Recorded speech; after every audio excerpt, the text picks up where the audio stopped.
Changing out your charcoal vapor canister on your Jeep Wrangler is actually pretty easy to do. Let's get to it and show you how it's done. Hey everyone, today I'm going to be changing out the charcoal canister that's in the back of this 2015 Jeep Wrangler Sport Unlimited with a 3.6.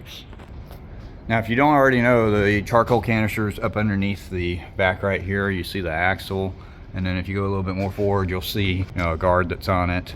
The charcoal canister is right up here. It's really actually pretty easy to change out. It's really pretty simple to change. Once you pull off this pipe, you got to squeeze the electrical connector on this one. Just kind of squeeze it a little bit, and you'll be able to get it off. Right there, you can see the connector where you just squeeze it. Then now this one, the clip on it is broke up top, so it doesn't have a clip on there, but you'll basically squeeze that clip in from one side and then pull the vacuum line off, and then do the same to the bottom.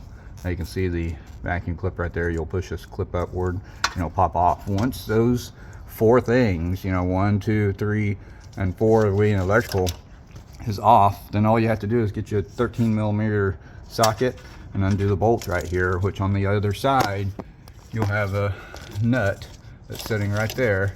Usually once I loosen it up, I can get that off. So I'm undoing it from the top side, but now you can see I've got the nut right here, and that bolt comes out. Once you get that bolt out, that canister will slide right out. Now you don't have to take this guard off from it. Pull the canister back. Okay, the back is just held on with some little stubs. Go off to the side towards the drive shaft. Kind of turn it to the side. It'll come right out. And there you can see how I took it out. Now the key to that is that you gotta have it off the ground, because you gotta get that axle to drop a little bit. So if you lift up the whole back, the drive shaft will drop down enough for you to do that. If it's on the ground, you're trying to replace the canister on the ground, then it may not come out right there. But I know the drive shaft does drop down quite a bit whenever you put the thing up in the air, which this one's up on a lift, which makes it a whole lot easier. Now I'm going to go ahead and show you the two canisters. This is a brand new one. This is the factory one, and you can tell they're pretty much identical. Now I actually did call the dealership, and for some reason they told me it was on back order, so it's going to take a little while to get it. So I just went to the local parts store and picked this one up, which this one is a standard part. There's a part number right there, CP3330, which is this right here. And it does come with the sensor and the O-ring.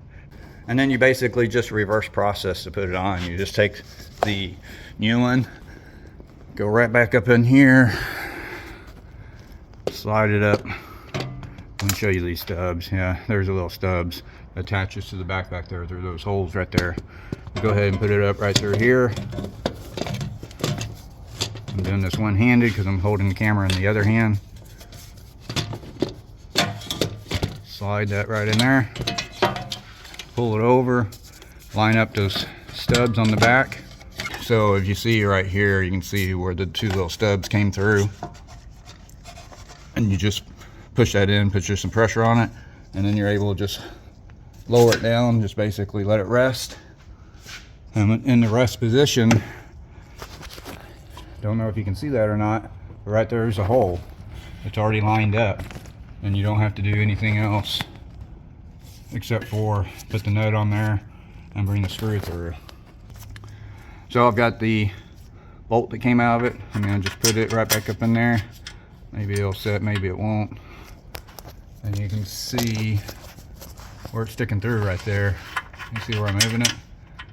So again, I'm doing this with one hand because I'm holding the camera with the other one. I've got my thumb underneath there holding the bolt. I've got my fingers up top to get it started. I don't know if you're able to see me do that, but so one-handed I basically put the bolt back in.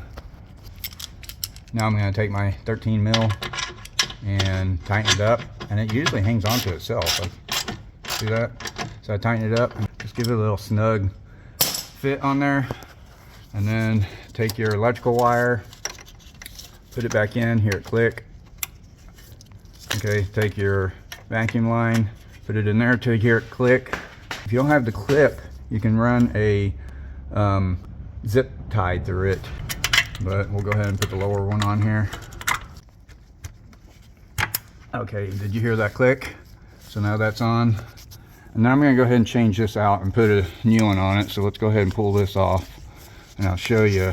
Be able to see those fractures in there, the little micro cracks. See that crack in there right there? So that will leak air and cause your fuel tank cap light to come on also. You can see how that's all brittle. All those will go up in there a ways, and it'll cause you to leak air. So you don't have to buy a specific one, just buy you a foot of a hose like this. And I think this was, I want to say it was 5/8. Cut it to the right length, put that back on there, and you just fixed the hose problem. All right, so I just got me a little piece off to match the length of that one. We're gonna go ahead and throw this on the Jeep. Okay, so right up here, we're gonna go ahead and slide the tube on right here. Be careful, you don't want it to break your sensor or that tube going in there. Just make sure it bottoms out. Just kind of work it on. You could also spray a little bit of WD-40 on there if you can't get it to go on there real quick. But once that side's on, go ahead and take your pipe on this side and wiggle it on. Just like that. And you've basically just replaced your charcoal canister on your Jeep Wrangler.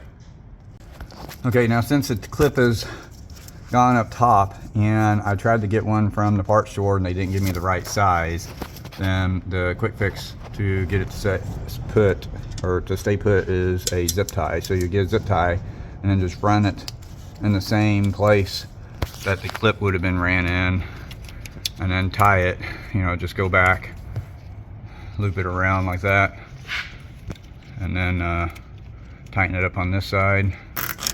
Just pull that down with a zip tie. So you just got to remember, whenever you if you have to take it back off, you might have a little bit of difficult time getting to the zip tie. But usually I put this over here so that it's butted up against it. If you get a big enough a zip tie, the head will set on the top right here. Let me see if I can change angles. It sits on the top right there. Just take a pair of pliers and cut it right there if you need to take it back off. But that's how you change out your charcoal canister on your 2015 Jeep Wrangler. So if you haven't already, please hit that subscribe button for me. Like it, share it. Let me know what you think in the comments below. Stay tuned for more videos, and we will see you in the next one. Thanks for watching again, everyone.